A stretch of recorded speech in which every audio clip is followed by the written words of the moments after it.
You're just a charity recruit. Go back to your desk. The words cut through the cold morning air like a blade. Captain Derek Sloan stood 6 feet from Sergeant Riley Quinn. His voice was loud enough to carry across the NATO field training compound. 15 trainees and instructors turned their heads. The weapon check station fell silent, except for the metallic click of rifle bolts being inspected. It was 6 o'clock in the morning. The sun had barely broken the horizon. Steam rose from coffee, cups held by observers who now watched, waiting to see how this would unfold. Riley stood perfectly still.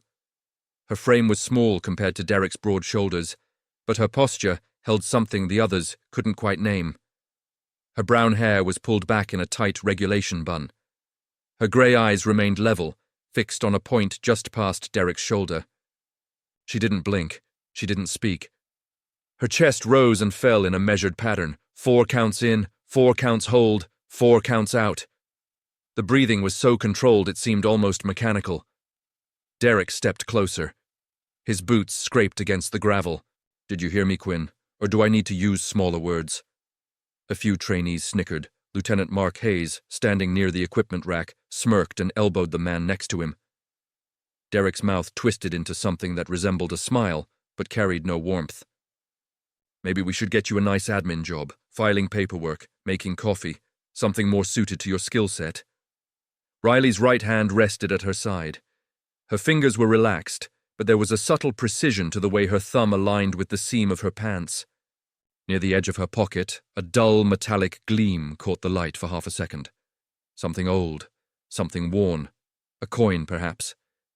It vanished from view as she shifted her weight, still saying nothing.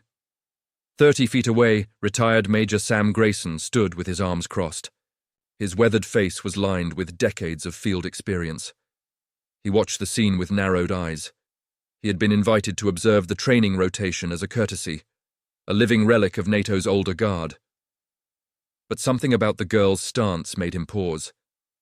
The way she held her body, center of gravity low, weight distributed evenly. The way her grip had settled on the rifle during the earlier inspection, fingers positioned with a fluidity that spoke of thousands of repetitions. That wasn't the posture of a charity case. That was muscle memory, forged in fire. Derek picked up a rag from the supply table and tossed it at Riley's feet. Since you're here, make yourself useful. Clean the stations. All of them. The trainees shifted uncomfortably.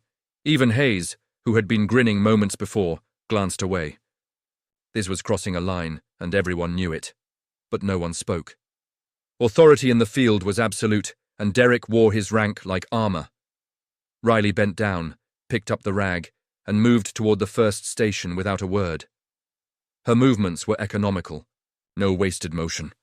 She wiped down the surface of the weapon bench, then moved to the next. Derek watched her for a moment longer, then turned to address the group.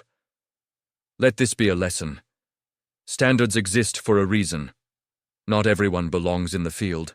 His voice carried an edge of satisfaction, as though he had proven a point only he understood. But as Riley worked, her hands told a different story. When she reached for a disassembled rifle on the 3rd station, left there by a trainee who had fumbled the reassembly, her fingers moved without hesitation. Bolt carrier group, charging handle, upper receiver, lower receiver, buffer spring, 12 seconds. The weapon was whole again. Function checked with a smooth pull of the charging handle. She set it down gently and continued cleaning. Major Sam saw it. His jaw tightened. 12 seconds. Most trainees took 45. Even seasoned soldiers needed 20. He tilted his head slightly, studying her hands, the way she had aligned the components. No fumbling, no second-guessing. That was the kind of speed that came from high-repetition training. The kind that was drilled into operators in specialized units. He made a mental note to watch this girl more closely. Riley finished the stations and returned the rag to the supply table. Derek barely glanced at her. Formation in 5. Don't be late, Quinn. She nodded once and walked toward the assembly area. As she passed a row of equipment crates, her hand dipped briefly into her pocket. The coin again, just a flash of worn metal. Her thumb brushed over its surface, tracing an engraving too small to see from a distance. Then it was gone. Private Jake Lawson, a 22-year-old trainee with an open face and an honest disposition, stood near the assembly point. He had been silent during the confrontation, but his discomfort was visible. As Riley approached, he leaned slightly toward her and spoke in a low voice. That wasn't right. Riley glanced at him. Her expression didn't change, but there was a flicker of acknowledgement in her eyes. She didn't respond.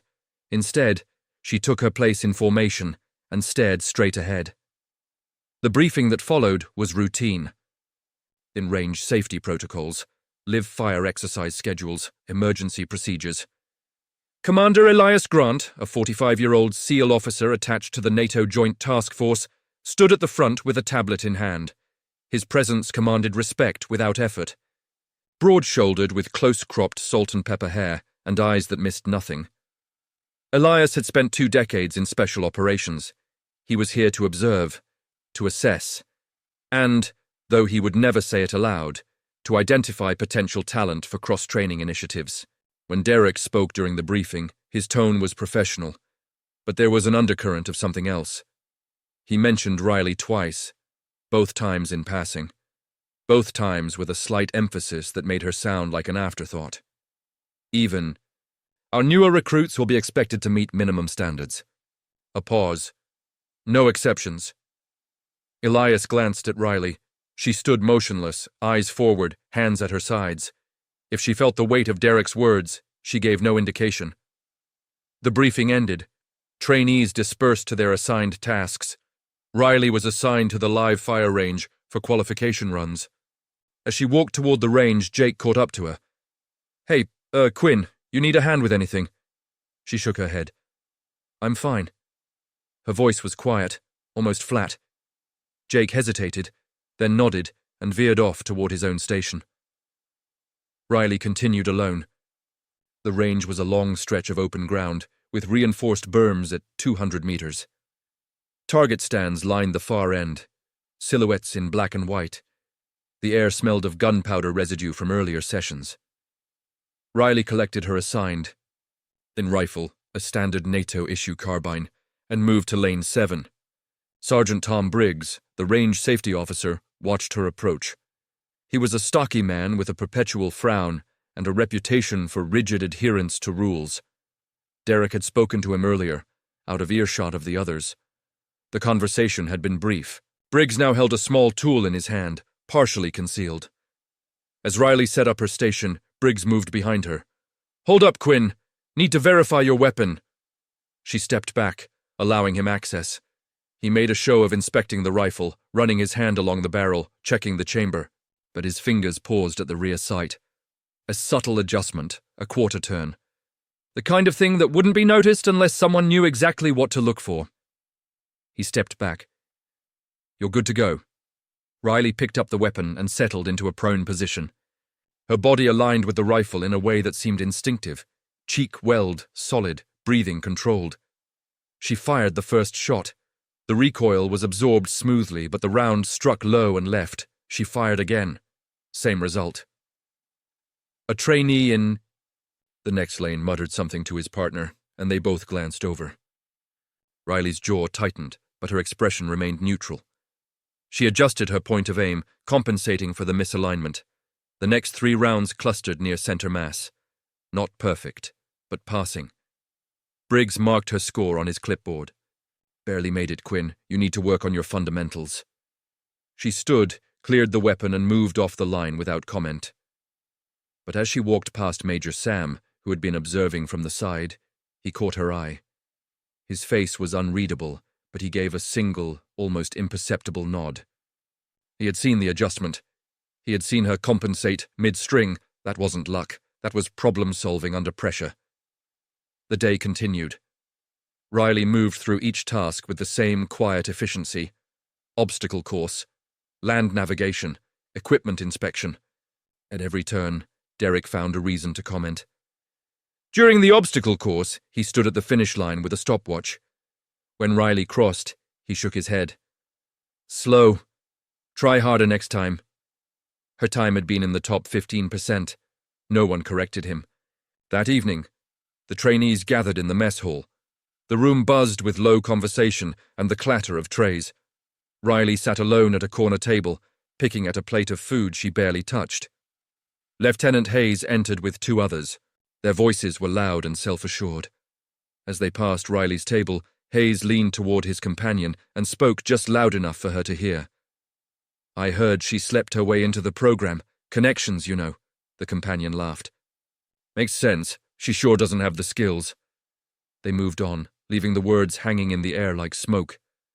Riley's fork paused halfway to her mouth. Her knuckles whitened slightly. 4 counts in, 4 counts hold, 4 counts out. She set the fork down, stood, and carried her tray to the return line.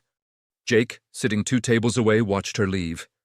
His face was troubled, but he stayed in his seat. Can humility hide strength? Smash that, like if you believe silence speaks louder. The second day brought a shift in tactics. Derek's approach became more systematic. During the morning briefing, he announced a schedule change.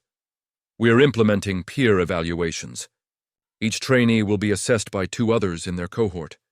This will help identify weaknesses and build unit cohesion." The announcement seemed reasonable on the surface, but when the pairings were revealed, a pattern emerged. Riley was paired with Hayes and Briggs, 2 of Derek's most loyal followers. The evaluations took place in the training yard. Riley was tasked with demonstrating field first aid procedures. The scenario was straightforward. Simulated casualty with a sucking chest wound. She knelt beside the dummy. Her movements were precise. Seal the wound. Monitor breathing. Prepare for evac. Hayes stood nearby with a checklist. When she finished, he marked several items as incomplete. "You didn't establish a perimeter," Riley looked up. "The scenario didn't call for hostile presence," Hayes shrugged. "Assumption is the enemy. Failed." Briggs conducted the next evaluation, a radio communication drill. Riley was given a tactical radio and instructed to relay a grid coordinate to a simulated command post. She keyed the mic and spoke clearly.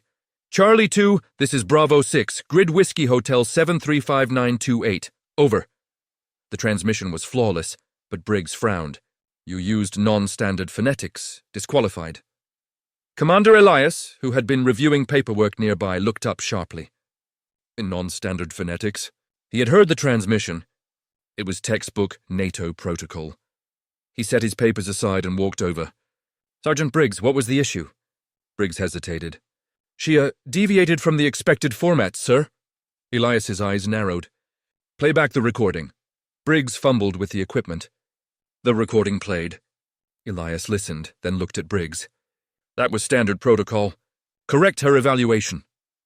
Briggs's face flushed, but he complied. Elias glanced at Riley. She stood at parade rest, face impassive. But something in her posture, something in the way she held herself, stirred a vague recognition in his mind. He couldn't place it. Not yet. The third day brought the live fire qualification retest.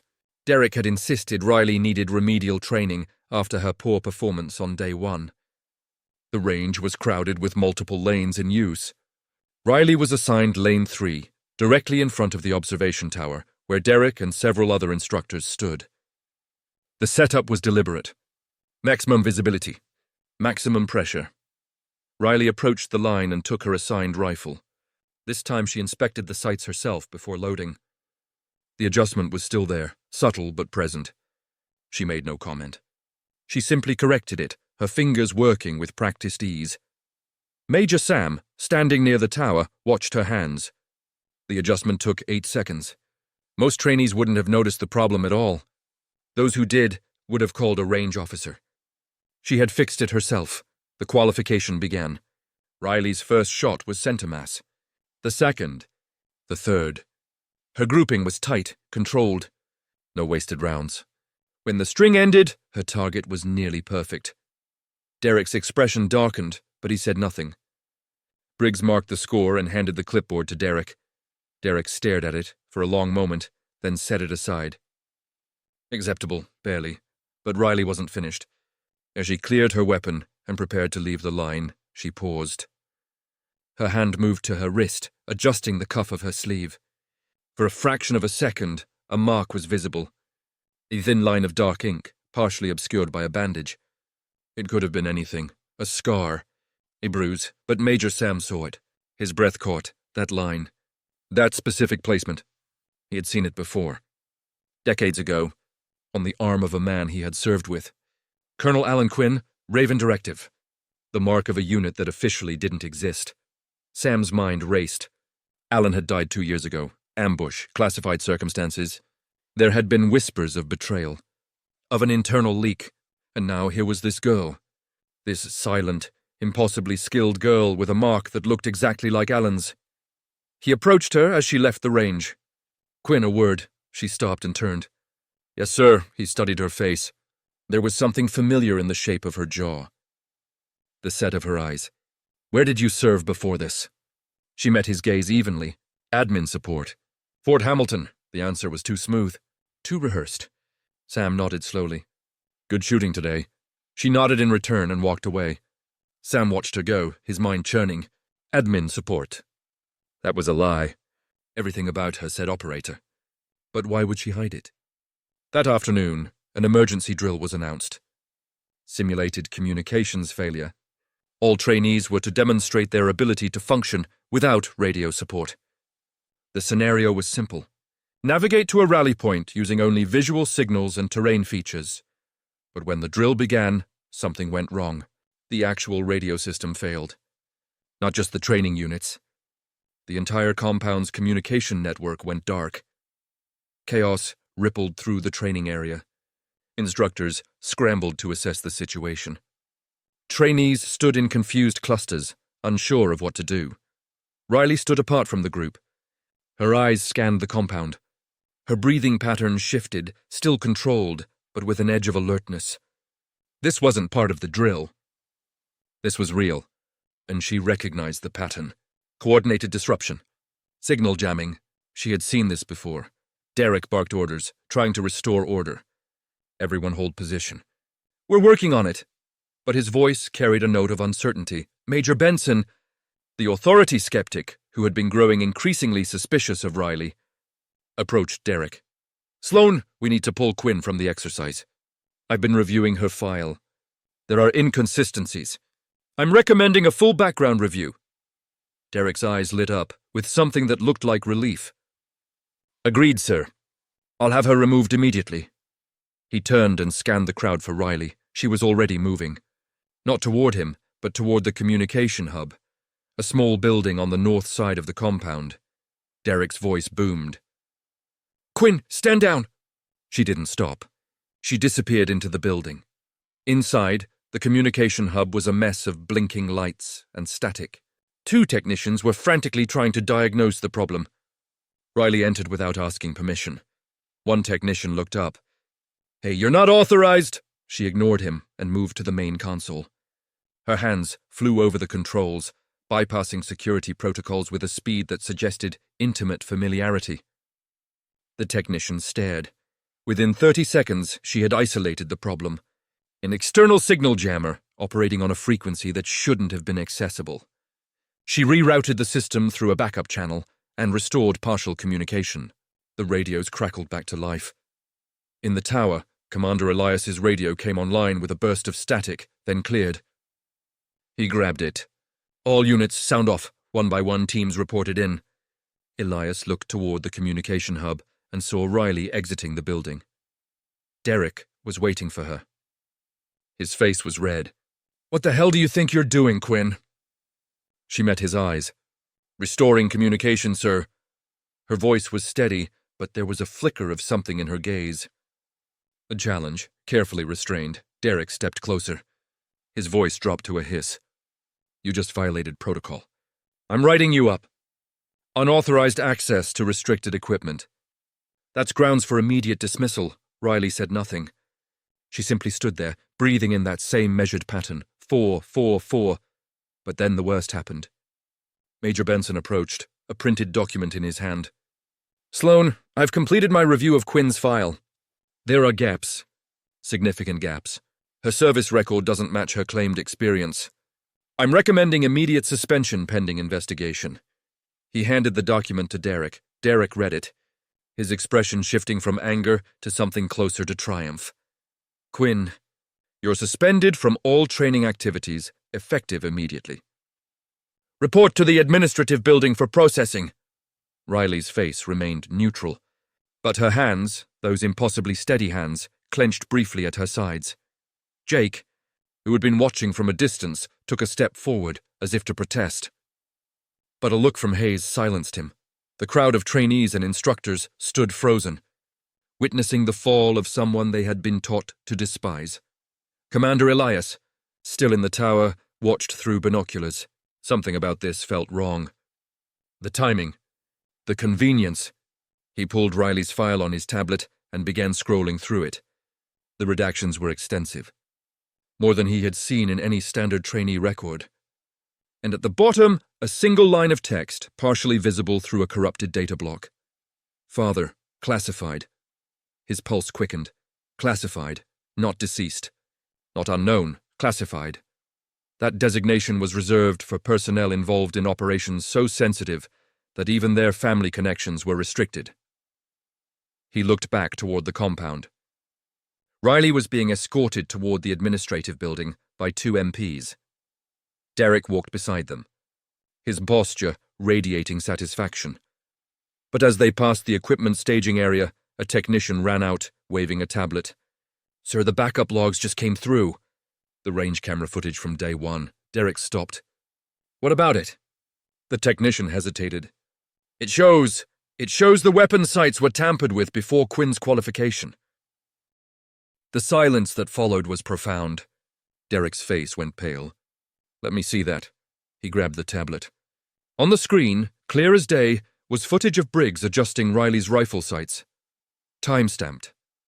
Undeniable. Derek's mouth opened, but no words came out. Benson stepped forward, took the tablet, and watched the footage himself. His expression darkened. "Sloan, Briggs, my office, now." But before anyone could move, the compound's alarm system blared. 3 short bursts. Emergency protocol. "All personnel to assembly." Elias's voice came over the restored radio net. "All units, this is command. We have a credible security threat. Possible hostile infiltration. All trainees and non-essential personnel are to shelter in place. Security teams, sweep the perimeter!" Riley, still standing between the MPs, looked toward the north fence line. Her eyes locked on a section of chain link near the vehicle gate. There, a shadow that didn't belong. Vigor, low and moving fast, she took a step forward. One of the MPs grabbed her arm. "Ma'am, you need to stay put." She looked at him, and for the first time there was a flash of something fierce in her eyes. "Let me go now." Her voice was no longer quiet. It was command. The MP hesitated. His grip loosened. She pulled free and ran toward the fence. "Will the truth surface in time?" "Drop a comment. Have you ever been falsely accused?" Riley reached the fence in under 15 seconds. The shadow was gone, but there was evidence. A cut in the chain link, fresh, and a discarded tool lying in the grass. She knelt and examined it without touching it. Military-grade wire cutters, the kind issued to special operations units. Her mind worked quickly. Infiltration, signal jamming. This was coordinated. And it was happening now. While everyone was distracted by her suspension, she pulled the radio from the belt of the nearest MP who had followed her. "Command, this is Quinn. North Fence, Grid Whiskey Hotel 7-3. Breach confirmed. Tool left on site. Possible diversion tactic." Elias's voice crackled back immediately. "Quinn, stay on that position. Security team en route." But even as he spoke, Derek's voice cut in. "Belay that. Quinn is suspended. She is not authorized to make tactical calls." Elias ignored him. "Quinn, describe the tool." She picked it up carefully with the edge of her sleeve. "Military-grade cutters. Serial number partially visible." She read off the digits. There was a pause on the other end. Then Elias's voice, tight with urgency. "That serial matches a set reported missing from inventory 3 weeks ago. Internal theft." Another pause. "Quinn, you're reinstated." "Hold that position." Derek's face contorted. "You can't." Elias's voice came back harder. "Sloan, stand down." "That's an order." Derek's hand moved to his sidearm, an unconscious gesture. But Major Sam, who had been moving through the crowd, stepped in front of him. "Captain, I think you need to take a breath." Sam's voice was calm, but his body language was not. He positioned himself between Derek and Riley. His eyes locked on Derek's hand. The security team arrived. 4 soldiers in full tactical gear. They secured the breach site and began photographing evidence. Riley stepped back, her role complete. But as she turned to leave, Commander Elias approached on foot, having descended from the tower. He stopped in front of her, studying her face with an intensity that made the nearby personnel shift uncomfortably. "Quinn, that radio call sign you used during the drill?" "Whiskey Hotel. That's not standard NATO." Riley's expression remained neutral. "I must have misspoken, sir." Elias shook his head slowly. "No, you didn't. I've heard that phonetic variant before, once, 10 years ago. Raven Directive." The words hung in the air like a grenade. Riley's breathing hitched, just for a fraction of a second. Elisha saw it. "Who are you?" She met his gaze. For the first time, there was a crack in her armor. Not surrender, but acknowledgement. "Just a trainee, sir." Elias leaned closer. His voice dropped. "Your father was Alan Quinn." It wasn't a question. Riley's jaw tightened, but she didn't confirm or deny. Elias straightened. "We'll talk soon." But the moment was shattered by a shout from the administrative building. The technician who had brought the range footage came running again, this time holding a different tablet. "Commander, we found something else." He was breathless. The investigation into Quinn's file, Major Benson's request, triggered an automatic review. "There's a flag. A security flag. Her records are sealed under classified directive." He handed the tablet to Elias. Elias read quickly. His face shifted from confusion to shock. This says her training history is redacted under executive protocol. She's not a standard recruit. He trailed off, unable to finish. Derek, still standing with Major Sam between him and Riley, looked like a man watching his world collapse. "That's impossible." "She's nobody.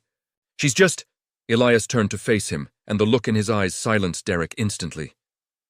"Captain Sloan, you are relieved of training duties pending investigation into the tampering incident. Return your access credentials and report to Major Benson's office." Derek's mouth opened and closed.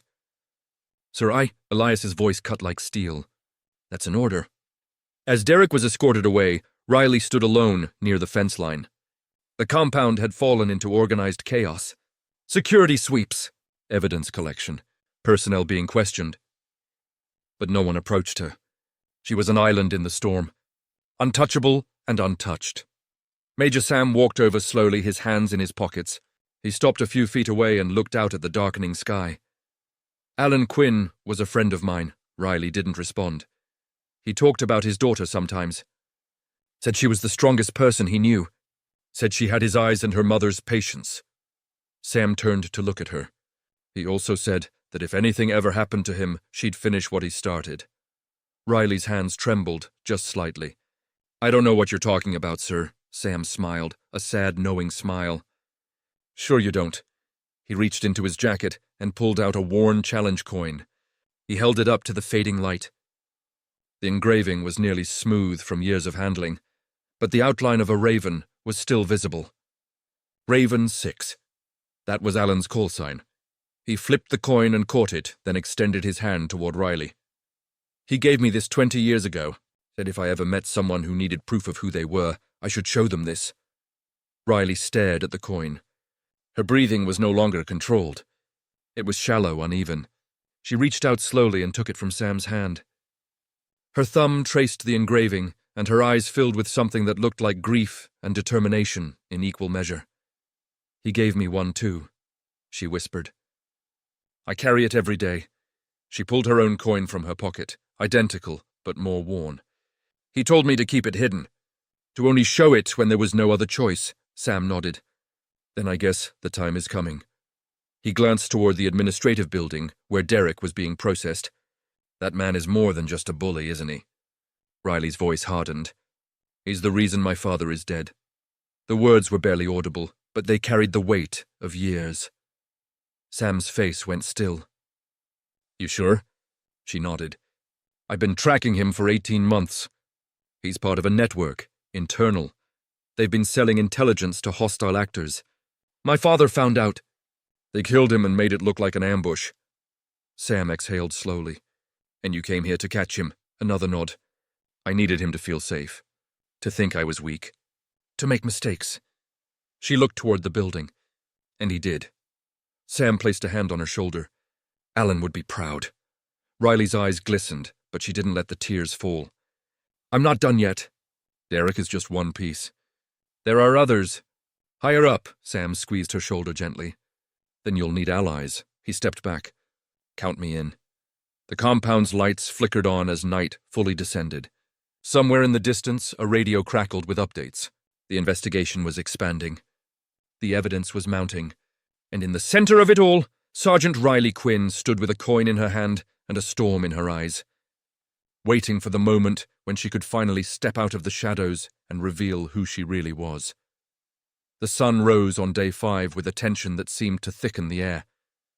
Word had spread through the compound about the breach, about the tampering, about the mounting questions surrounding Captain Derek Sloan. But Derek remained in position, still technically cleared for duty, while Major Benson conducted his investigation. The administrative machinery moved slowly, bound by protocol and chains of command that couldn't be rushed, even when urgency demanded it. Riley knew this. She had counted on it. The morning briefing was subdued. Commander Elias stood at the front, his expression unreadable as he outlined the day's schedule. Special observation exercises. Re-qualification drills under heightened scrutiny. His eyes swept the assembled trainees and instructors, lingering for a moment on Riley, then on Derek. Today's exercises will test your ability to perform under stress. Multiple evaluators will be present. All actions will be recorded and reviewed. The message was clear to those paying attention. Everyone was being watched. Derek stood near the back, arms crossed, jaw tight. His usual confidence had developed cracks, but he wasn't broken yet. When Elias announced that Riley would be requalifying under special observation, Derek's mouth curled into something that wasn't quite a smile. Commander, with respect, I recommend Quinn undergo remedial training before requalification. Her recent unauthorized actions suggest a lack of discipline. His voice carried the weight of formality, but underneath was desperation masked as concern. Elias didn't even glance at him.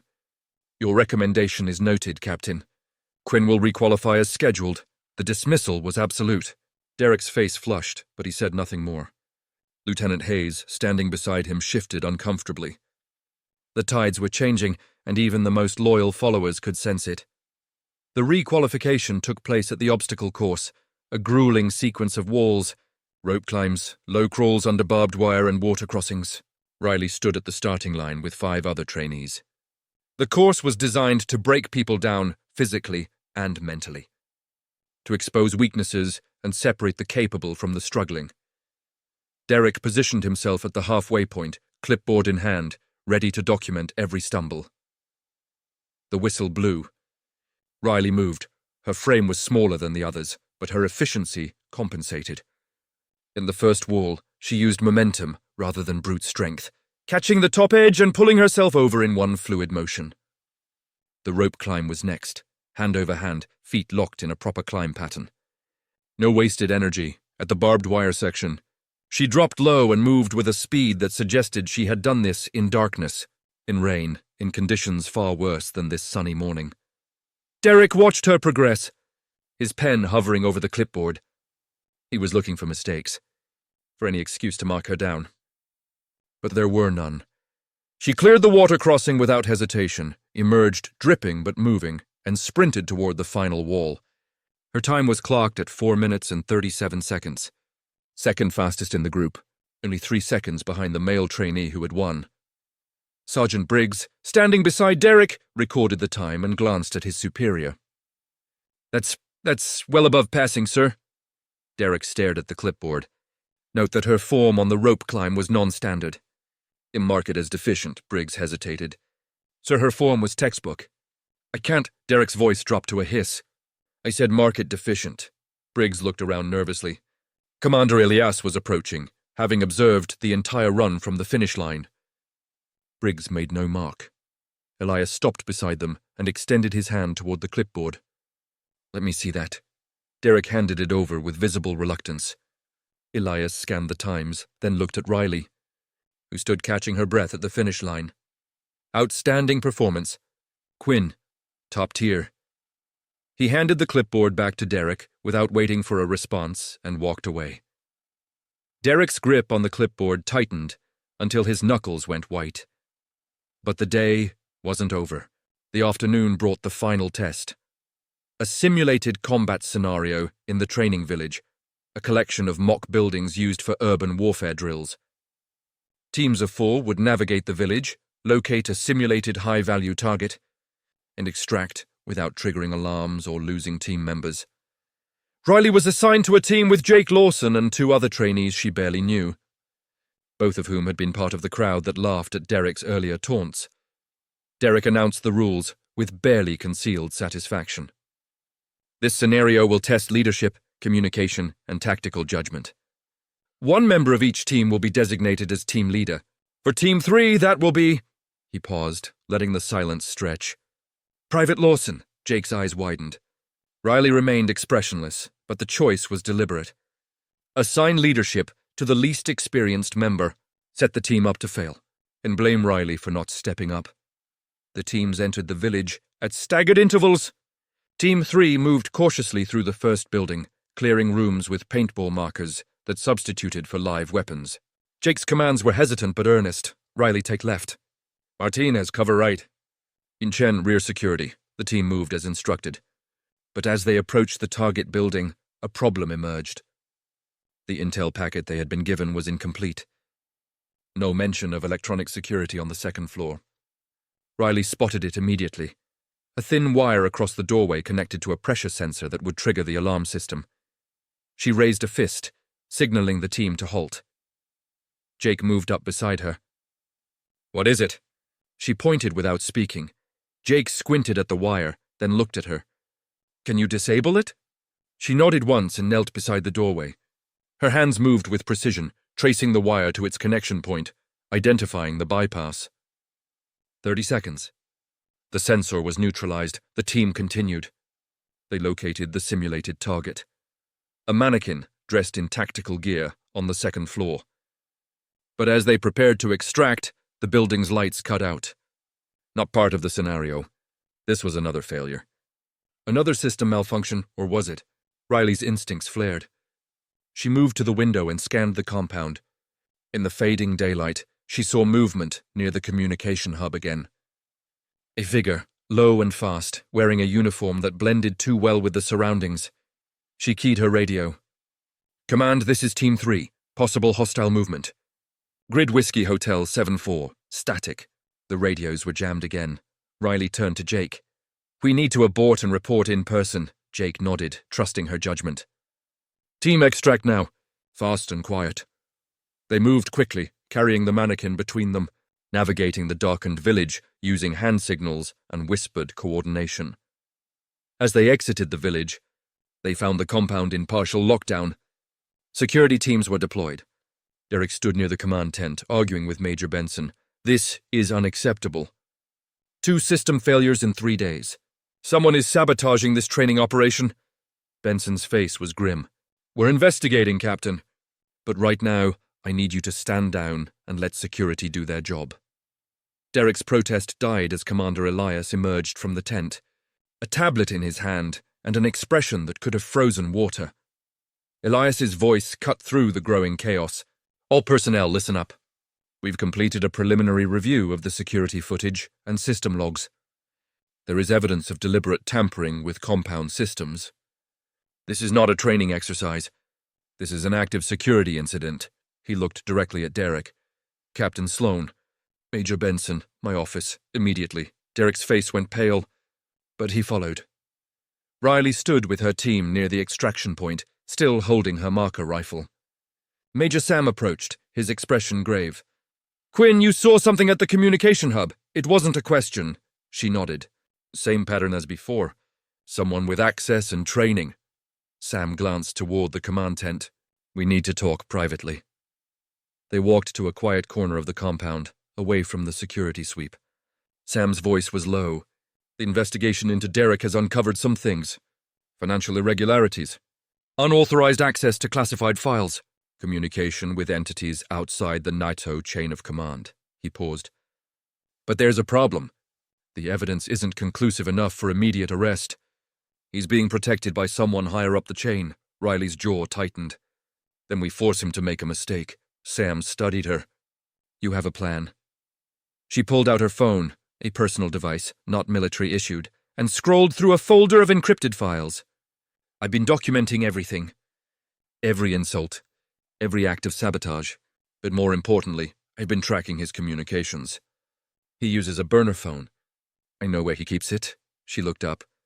If we can get that phone, we can trace his contacts. Find the network. Sam's eyes narrowed. That's beyond your authority. If you're caught, Riley's voice was steady. I'm already a target. What's one more risk? Sam considered this, then nodded slowly. When? She glanced toward the command tent. Tonight, during the security briefing. Everyone will be focused on the investigation. I can slip into his quarters. But before they could discuss further, an alarm sounded. 3 long blasts. Full compound alert. Elias's voice came over the public address system. All personnel to assembly area immediately. This is not a drill. Riley and Sam exchanged a glance and moved quickly toward the gathering crowd. The assembly area was packed. Trainees, instructors, support staff. Everyone stood in loose formation, murmuring nervously. Commander Elias stood on a raised platform, flanked by Major Benson and 2 armed MPs. His face was set in hard lines. At approximately 1600 hours today, our security team discovered a breach in classified file storage. Someone with authorized access has been copying and transmitting sensitive intelligence outside approved channels. The crowd erupted in shocked whispers. Elias raised a hand for silence. This is a federal crime. Military intelligence is en route. Until they arrive, no one leaves this compound. All personal devices will be collected and secured. All quarters will be searched. Derek stood in the front row, his face a mask of composure. But Riley, watching from the back, saw the subtle signs. The way his hand moved toward his pocket before stopping. The slight sheen of sweat on his forehead, despite the cool evening air.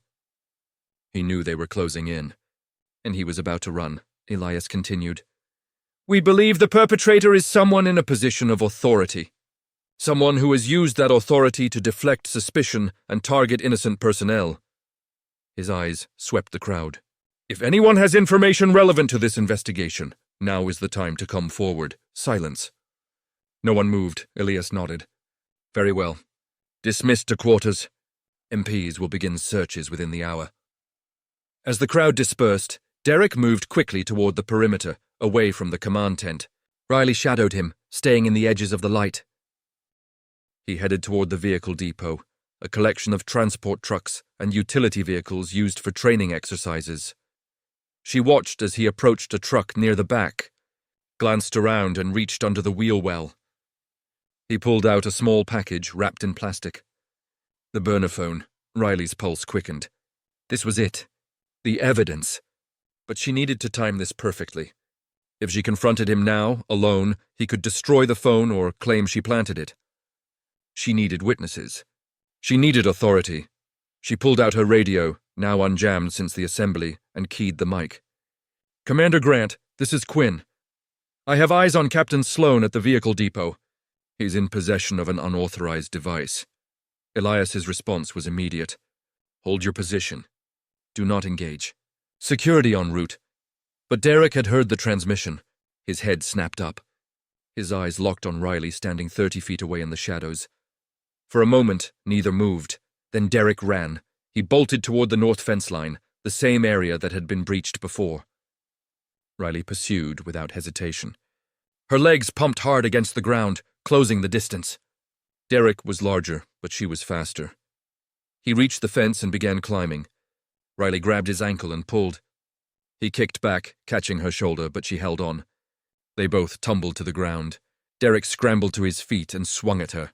She ducked under the punch, muscle memory from countless hours of hand-to-hand training, and caught his wrist mid-swing. A sharp twist. A controlled application of pressure. Derek gasped and dropped to one knee. Riley maintained the wrist lock. Her voice was cold. Don't move. It was the first time she had spoken to him with full authority, and the shift was seismic. Security arrived within seconds. 4 MPs with weapons drawn. Release him and step back. Riley let go and raised her hands, stepping away slowly. The MPs secured Derek, forcing him face down on the ground. One of them retrieved the plastic-wrapped package.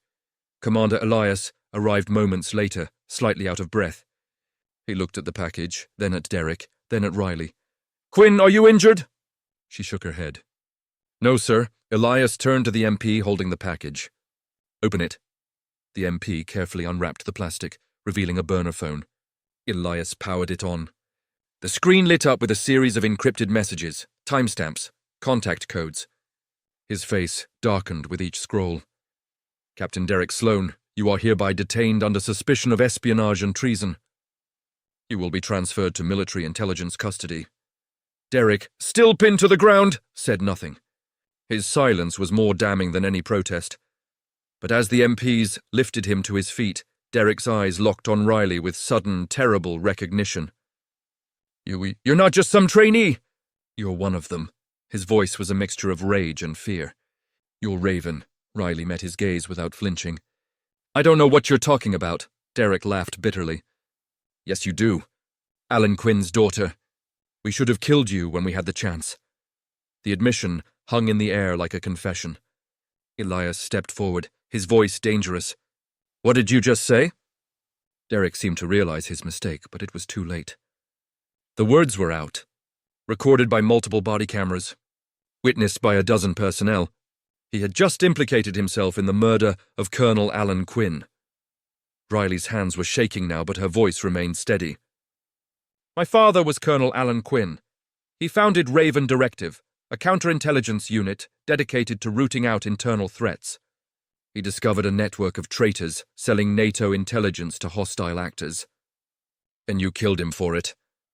She pulled back her sleeve fully, no longer hiding the mark on her arm. The tattoo was simple but unmistakable. A stylized raven in flight, wings spread, with the number 6 beneath it. No elaborate detail. Just clean, bold lines that spoke of identity and allegiance. The crowd that had gathered, trainees, instructors, support staff, gasped collectively. Major Sam stepped forward, his voice carrying across the assembly. "That's the mark of Raven 6. I served with Alan Quinn 20 years ago. Only operatives cleared for the highest levels of counterintelligence wore that mark. It wasn't issued lightly.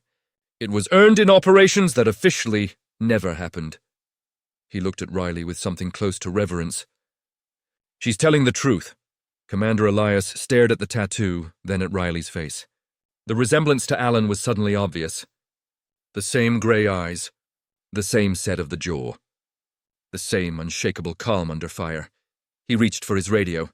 "This is Grunt. I need a priority line to NATO Counterintelligence Command, immediately." The radio crackled. A voice responded within seconds. "Stand by for authentication." Elias looked at Riley.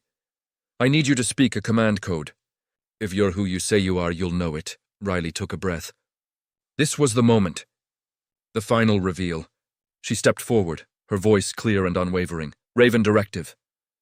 Theta 6, the compound fell silent. The radio crackled with static. Then a new voice came through.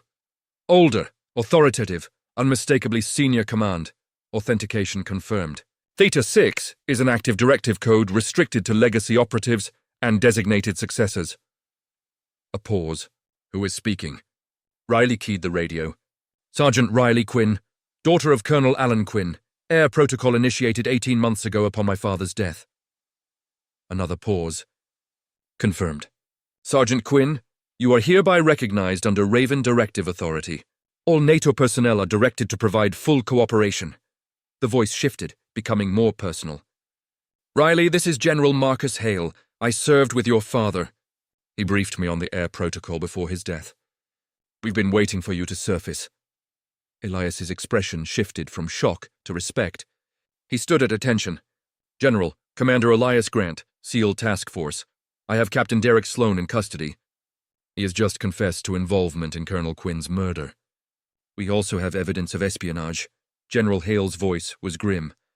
"Secure him. We're sending a team. Quinn, I need you to provide a full debrief. Everything you've gathered." Riley pulled a small drive from her pocket, the same pocket that held her father's coin. I have 18 months of documentation, financial records, communication intercepts, names. She looked at Derek, who was being held between two MPs, including the network. There were 3 others higher in the chain of command than Sloan. Derek's face went ashen. You can't prove. Riley's voice cut through his protest like a blade. I can. I have recordings of your conversations. Encrypted messages you thought were secure. And I have testimony from sources you never knew existed. She turned to Commander Elias and pulled out a second device, a small recorder, older and more worn than the burner phone. This is my father's final message. He recorded it 3 days before he died. He knew he was being targeted. He knew there was a traitor in his unit.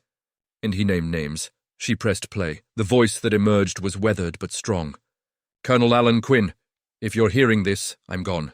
But the mission isn't over. My daughter Riley has been trained in the air protocol. She knows everything I know. She has access to my files, my contacts, my methods, and she has something I didn't have. The ability to hide in plain sight. A pause, filled with static. The traitor's name is Derek Sloan, Captain, NATO Joint Training Command. He's been selling intelligence for 3 years.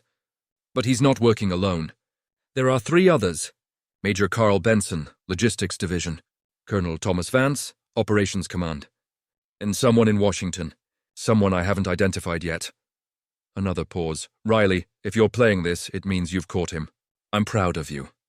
Finish what I started. Trust General Hale. Trust no one else until you're certain. And remember, justice isn't loud. It's patient. The recording ended. The silence that followed was absolute. Major Benson, who had been standing near the command tent, tried to slip away into the crowd. But Major Sam, who had anticipated this, blocked his path. Going somewhere, Major? Benson's face was a mask of panic. I don't know what you're talking about. That recording is a lie, Sam smiled grimly. Then you won't mind submitting to a full investigation. Commander Elias barked orders. Detain Major Benson. Lock down all communications. No one enters or leaves until MI arrives. The MPs moved with swift efficiency. Within minutes, both Derek and Benson were in restraints, being escorted to separate holding areas. The compound was in controlled chaos, but the command structure held. Riley stood in the center of it all, the eye of the storm. Private Jake Lawson approached slowly, his face a mixture of awe and confusion. You're actually special forces, Riley shook her head. Not exactly. Counterintelligence, different skill set. Same commitment. Jake looked down at his feet. I'm sorry for not speaking up earlier when Derek was... Riley placed a hand on his shoulder. You're speaking up now. That matters. Lieutenant Hayes, who had been one of Derek's most vocal supporters, approached with visible reluctance. His earlier bravado was gone, replaced by something that looked like shame. Quinn, I said things. Did things. I believed him when he said you didn't belong here. Riley looked at him evenly. You believed what you were told by someone in authority. That's not a crime. But now you know better. Hayes nodded slowly. If there's anything I can do to help, to make up for... Riley cut him off. There is. General Hale is sending a team. They'll need local support. Personnel who know the compound, the systems, the routines. Can you do that? Hayes straightened. Yes, absolutely. Sergeant Briggs, the range officer who had tampered with her weapon, stood apart from the group. His face was pale. Riley walked over to him. He flinched. I'm sorry. I should never have... She held up a hand. You followed orders, but you hesitated when it mattered. You refused to falsify the final report. That took courage. Briggs looked up, surprised. I still helped him sabotage you, Riley nodded. Yes, and you'll answer for that. But you also helped stop it from going further. Remember that when they question you, justice served. But is it over? Hit that subscribe button. Next episode drops the real conspiracy. The military intelligence team arrived 90 minutes later. 6 operatives in unmarked vehicles, led by a sharp-eyed woman in her 40s, who introduced herself as Agent Carla Reeves. She took custody of Derek and Benson, securing the burner phone and Riley's evidence drive with practiced efficiency. She pulled Riley aside. General Hale wants you debriefed in Washington. We leave in 4 hours. Pack light? Riley nodded. What about the third name? Colonel Vance. Reeves's expression darkened. He's already in custody. We moved on him the moment your authentication came through. He tried to run. Didn't get far. Riley felt a weight lift slightly. 3 of the 4 were accounted for. But the 4th, the one in Washington, remained a shadow. Reeves seemed to read her thoughts. We'll find him, or her. Your father's files will help. But it's going to take time. Riley looked toward the compound, toward the trainees who were being briefed by Commander Elias. What happens to them?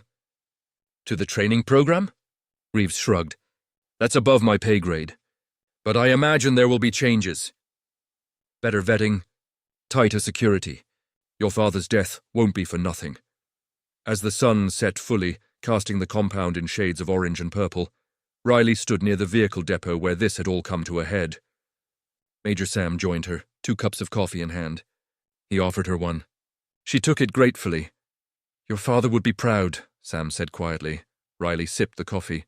He would say I took too long, that I let Derek operate for 18 months when I should have moved faster. Sam shook his head. You let him feel safe.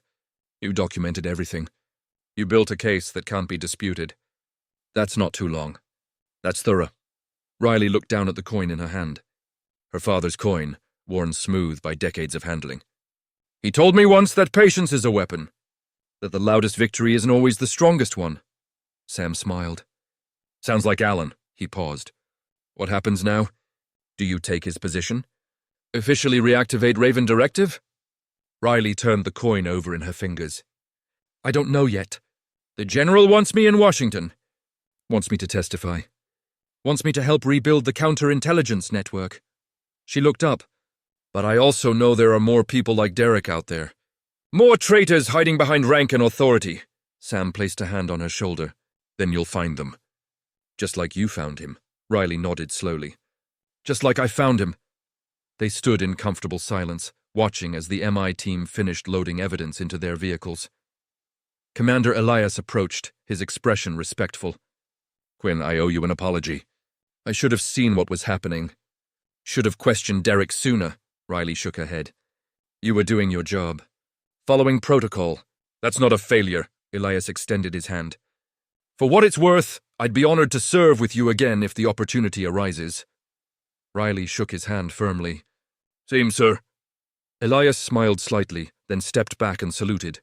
It was the first time anyone in the compound had saluted her, and the gesture carried weight. A recognition not just of her actions, but of her heritage, of the legacy she carried.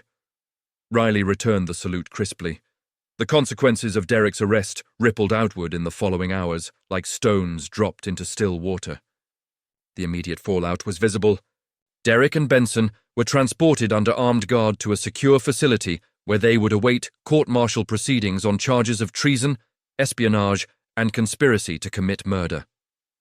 The evidence Riley had gathered, 18 months of painstaking documentation, ensured that their guilt was not in question. Only the extent of their network remained to be uncovered.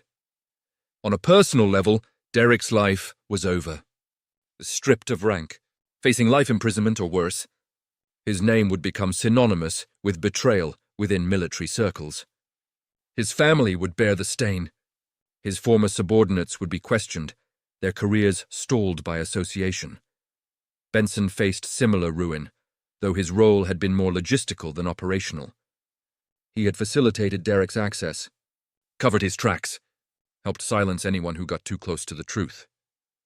That made him equally guilty in the eyes of military justice. Professionally, the training program underwent immediate overhaul. All instructors were subjected to enhanced background checks and psychological evaluations. Lieutenant Hayes, despite his earlier complicity, volunteered to testify about the toxic culture Derek had fostered. His cooperation earned him a suspended reprimand rather than dismissal. Sergeant Briggs was less fortunate. His direct tampering with Riley's equipment resulted in a formal reprimand and reassignment to a non-training role. But he wasn't prosecuted, in part due to Riley's testimony that he had ultimately refused to falsify reports when it mattered most. The community impact was broader. NATO issued an alliance-wide security bulletin detailing the breach and the measures being taken to prevent future incidents.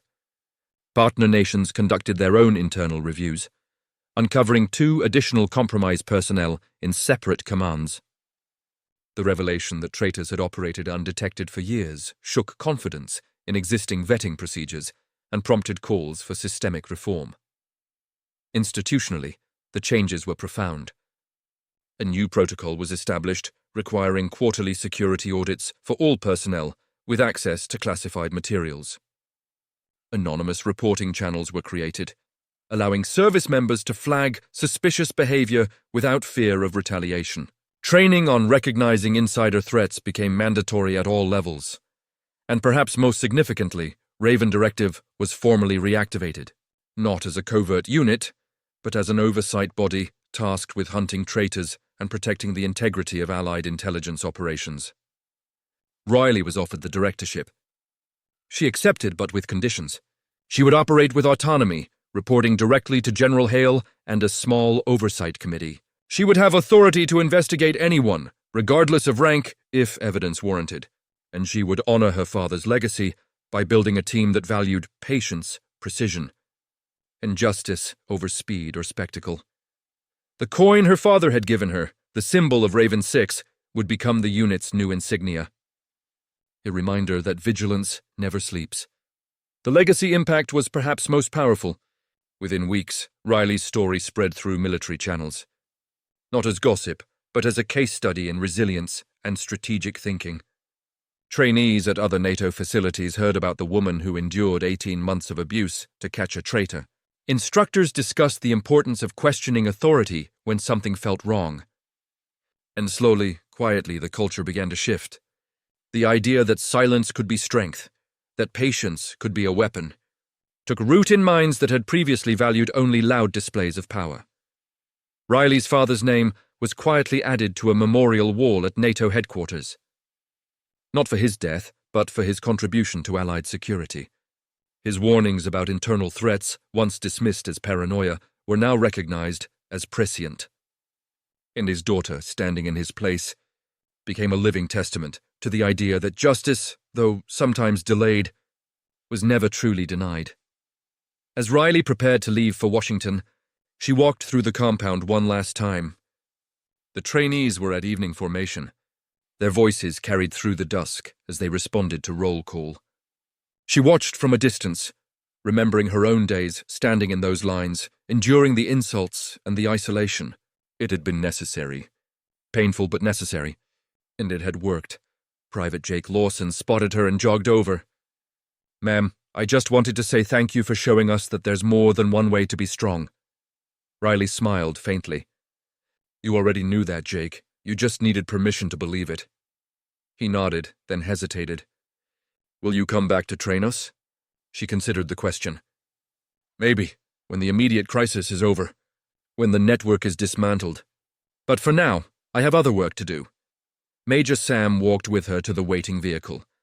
Agent Reeves was already inside, reviewing files on a tablet. Sam paused before Riley climbed in. "Your father used to say something when things got difficult. When the mission seemed impossible," Riley looked at him. "What was it?" Sam smiled. "He'd say, 'Tonight we rest. Tomorrow we hunt.'" Riley felt her throat tighten. Those had been his exact words the last time she saw him alive. She nodded slowly. "Tonight we rest. Tomorrow we hunt." She climbed into the vehicle. As it pulled away from the compound, she looked back through the rear window. The lights of the training facility glowed against the darkening sky.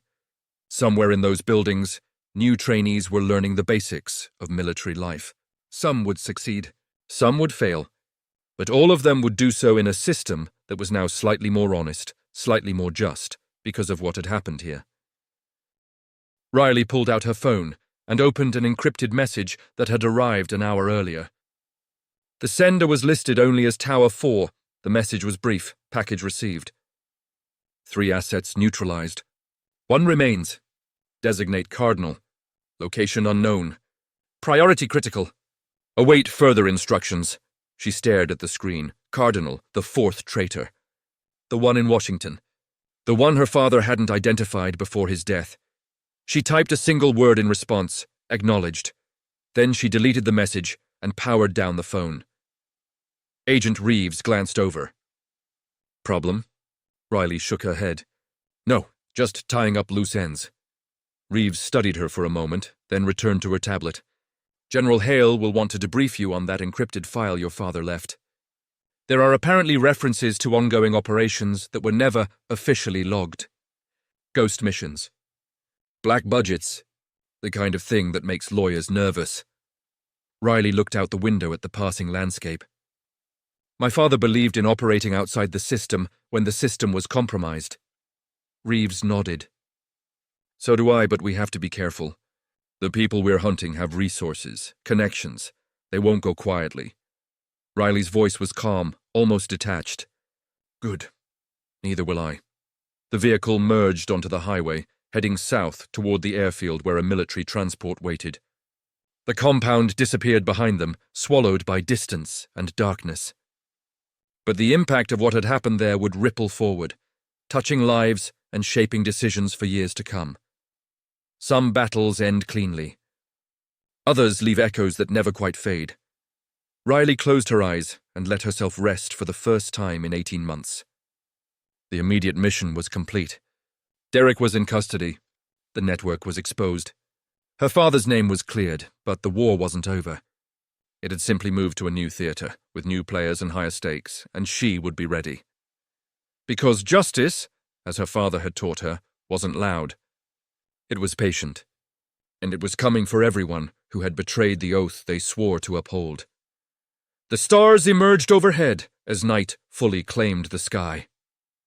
In the darkness, the vehicle's headlights carved a path forward, steady, unwavering, illuminating one stretch of road at a time. It was a fitting metaphor, Riley thought. You didn't need to see the entire journey. You just needed to see the next step, and the next, and the next, until you reached the end. Somewhere in Washington, a person codenamed Cardinal was sleeping peacefully, unaware that the net was closing. Unaware that Riley Quinn, daughter of Alan Quinn, heir to Raven 6, was coming, not today. Not tomorrow, but soon, and when she arrived there would be no speeches, no dramatic confrontations. Just evidence. Just process. Just the quiet, inexorable machinery of justice, grinding forward until the guilty could no longer hide. Riley opened her eyes as the vehicle pulled onto the airfield tarmac. The transport plane waited, its engines already warming. General Hale would be on board, along with a full briefing team. There would be questions, debriefs, assessments, but there would also be answers. Files her father had left. Names she had uncovered. Threads she had followed through 18 months of careful, patient work. And at the end of it all, there would be one more name added to the list of those who learned the hard way that betrayal, no matter how well hidden, eventually comes to light. She stepped out of the vehicle and walked toward the plane. The wind tugged at her uniform, carrying with it the scent of rain and distant thunder. A storm was coming, but she had weathered storms before. And she would weather this one too, because some legacies aren't just inherited. They're earned. One difficult choice at a time, one quiet act of defiance at a time, one patient, persistent step at a time. Justice isn't loud. It's patient, and tonight it rested. But tomorrow it would hunt.